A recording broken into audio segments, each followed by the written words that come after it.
कधीच नाही चुकणार तुमचे फेवरेट टीव्ही शोज झी5 सोबत, तेही एकदम फ्री। काय सुनबाई पोलीस स्टेशनला गेलात? वय मावशे, अगं मी तिला माझ्या स्वतःच्या डोळ्यांनी बघितले पोलीस स्टेशन मध्ये। ती त्या बजा संकट बोलते। मावशे अगं तिच्या डोसक्यात काय ना कळना झाले ग मला। त्यांच्या डोसक्यात काय चाललंय ते राहू दे बाजूला। आता आम्ही काय सांगतोय ते नीट ऐक। हं.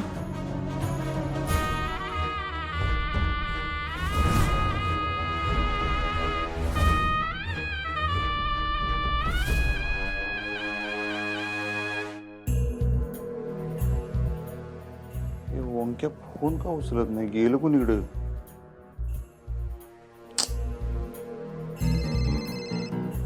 हा बोल अधिपती। ए अरे ओंक्या, काय फोन का उचलत नव्हतास? आहेस कोणीकडे तू? फॅक्टरीत बी आला नाहीस, काय झालं? सॉरी, तुला न सांगता आलो। I am extremely sorry. जरा एक अर्जंट काम आलं होतं। बरं ठीक आहे, झालं ना काम? नाही म्हणजे होतच आलंय ते म्हणजे अरे म्हणजे काय करायलायस तू? तुझं काम झालं असेल तर जरा येतोस का फॅक्टरीत? आत्ता हा, आपण जरा त्या बजाकडे जाऊया। बजाकडे आत्ता कशाला? हॅलो हॅलो ओंक्या, हॅलो हॅलो। हा ये तू जरा, आपण लगेच जाऊया बजाकडे। हॅलो, मी जरा कामात आहे। मी तुला थोड्या वेळाने फोन करतो। हा बरं, अरे अरे थांब थांब, हा हॅलो। हा बोल। तू आहेस कोणीकडे? काय टेन्शन आहे का? नाही नाही, काही टेन्शन नाही आहे। मी तुला करतो ना थोड्याने फोन। हा ठेवतो मी फोन। हा बाय। घोड्यावरच बसलाय। काय भुवनेश्वरी मॅडम तुला दुबईला पाठवणार होत्या? वय टीचर मॅडम, दुबई काय, मला तर असं वाटतं अख्ख्या जगात त्यांचे कॉन्टॅक्ट लय खतरनाक बाई आहे ती, लय खतरनाक बाई आहे। त्या काही करू शकतात टीचर मॅडम। टीचर मॅडम, मला वाचवा, मला खरंच वाचवा टीचर मॅडम। पाय सोड, पाय सोड। मी खोटं नाही सांगत। मला मला मला मला त्यांच्यापासून वाचवा टीचर मॅडम। टीचर मॅडम, तुम्हीच मला वाचवू शकता। माझी मान वाचवायचं फक्त तुमच्या हातात। मी जर मान त्या बाईच्या हातात गेली ना तर माझं काही एक खरं नाही।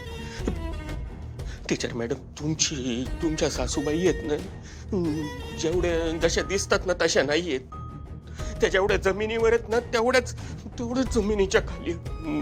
टीचर मॅडम, मला वाचवा। त्या काही करू शकतात। वाचवेन मी, पण तू हे सगळं घरी कबूल करायचंस तरच वाचवेन। काय टीचर मॅडम, आता हे काय नवीन? तुम्ही म्हटलं मला की मला समजा खरं सांग। मी सांगितलं की नाही तुम्हाला खरं? मी का तुमच्या घरच्यांसमोर आता हे समजा सांगू? का म्हणजे? काय म्हणजे? तुमच्या घरचं हेड कोण आहे? हेड ऑफ द फॅमिली तुमच्या सासूबाई भुवनेश्वरी मॅडम। त्या मला काय करतील? जाळतील, गाडतील। ठीक आहे। तू भुवनेश्वरी मॅडम समोर बोलू नकोस, पण अधिपतींसमोर कबूल कर प्लीज। काय बोलता हो टीचर मॅडम तुम्ही? तुम्हाला काही तो साधा सरळ माणूस वाटला की काय? तुमच्याशी बोलत असतील गुलू गुलू, पण असं मारायला लागला ना तो माणूस लय डेंजर आहे। अजून वळ आहेत माझ्या अंगावर।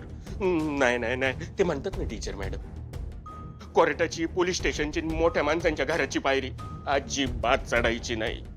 ज्याच्या हातात पैसा असतो ना टीचर मॅडम, तो काय बी, कवा बी, कसं बी काही करू शकतो। आणि केलंच की तुमच्या नवऱ्यानी, त्यांच्या आई साहेबांनी मला टाकलंच की जेलात। हे बघ, तू जर खरं सांगितलंस तर कदाचित गोष्टी बदलू शकतात। मी अधिपतीने इथे बोलवते, तू त्यांच्या समोर सगळं कबूल कर। नाही, नको। इथं नका बोलू। ते जर इथं आले, हे भुवनेश्वरी मॅडमला जर कळलं ना तर माझं काही खरं नाही। टीचर मॅडम, त्यांची हेर आहेत ना इथं समधीकडे, ते असं घरात बसून समद ऑपरेट करतात। लय डेंजर बाई आहे ती खरंच टीचर मॅडम। मी तर म्हणतो तुम्ही आता घरातनं निघता ना इकडं तिकडं बघितलेलं का? तू फक्त एकदा अधिपतींसमोर सगळं कबूल कर. ऐक माझं, तू त्यांना खरं काय ते सांग. तू हे जे काही केलंयस, तू ज्या काही चुका केल्यास त्या सगळ्या भुवनेश्वरी मॅडमच्या सांगण्यावरून केल्यास ना. हे जर त्यांना कळलं तर ते तुला सपोर्ट करतील. त्यांच्या समोर खरं बोल तू प्लीज. अहो ती बाई माझा जीव घेईल टीचर मॅडम. कशाला जीव घेतील त्या काही करणार नाही. मी अधिपतींना इथे आणते. तू त्यांच्या समोर मला जे सांगितलंस ते सगळं सांग. तुझ्या विरुद्ध मी काहीही ऍक्शन घेणार नाही. तू आता खरं बोल प्लीज. तू जर आता सत्याची साथ दिली नाहीस ना बजरंग, तर आता मी स्वतः तुझी तक्रार करेन. टीचर मॅडम, हा सत्य कोण? सत्य, ट्रूथ, खरं खरं बोल. मला माझ्या जीवाची भीती हो टीचर मॅडम. हे बघ बजरंग, तुला काही होणार नाही. हे सगळं भुवनेश्वरी मॅडमनी केलं ना. हे कळल्यानंतर त्या आत जातील. तुला काही होणार नाही. जातील ना जातील, पण मला गाडून आज जातील. बजरंग प्लीज, तुला काही होणार नाही. तू ऐक माझं. तू आता फक्त खरं बोल. तुला जर तुझा जीव वाचवायचा असेल ना, तर तुला आता खरंच बोलायला लागणार आहे. बोल तू अधिपतींसमोर. आणि हा, मी तुझ्या पाठीशी, तुझ्यावर कुठली कारवाई मी होऊ देणार नाही. मग ठीक आहे. पण टीचर मॅडम, एक गोष्ट मी एकदम तुम्हाला स्पष्ट सांगतो. किती काही झालं तरी मी भुवनेश्वरी मॅडम समोर जरा देखील थोबाड उघडणार नाही.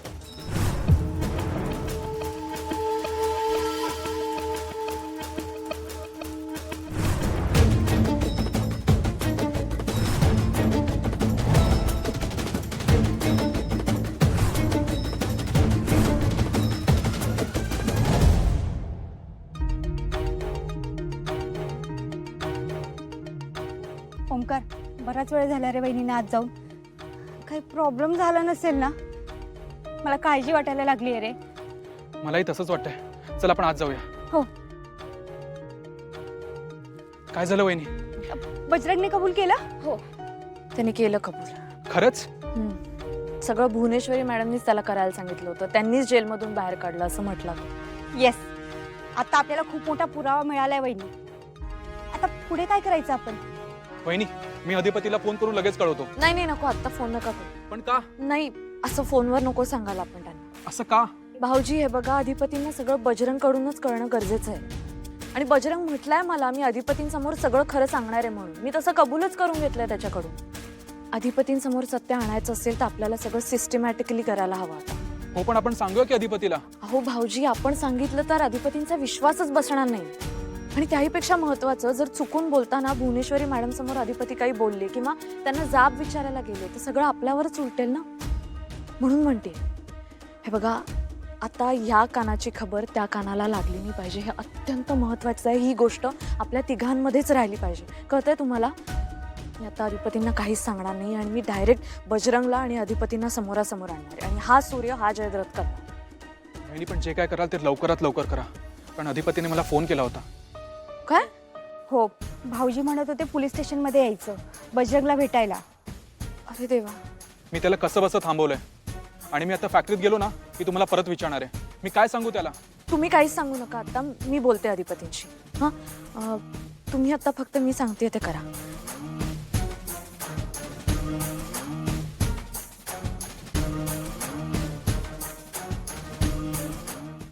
झी5 ॲप डाउनलोड करा आणि पहा सर्व एपिसोड्स एकदम फ्री.